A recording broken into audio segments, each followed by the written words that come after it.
అప్పుడు యేసు తన శిష్యులను చూచి, ఎవడైనను నన్ను వెంబడింపగోరిన ఎడల తన్ను తాను ఉపేక్షించుకొని తన సిలువనెత్తుకొని నన్ను వెంబడింపవలను. యేసుక్రీస్తు తన శిష్యులతో అంటున్న మాటలివి. సిలువనెత్తుకొని యేసుని వెంబడించటం అంటే ఏమిటి?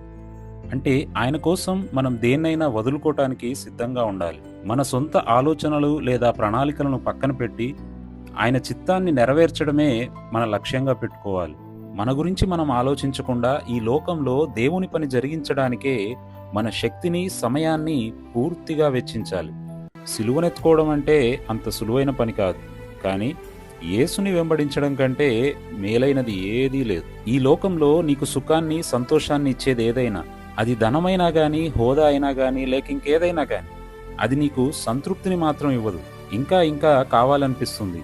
కానీ ఒక్కసారి నువ్వు యేసుని వెంబడించడం మొదలెడితే అది కష్టమైనా గానీ అందులో ఉండే కిక్కే వేరబ్బా.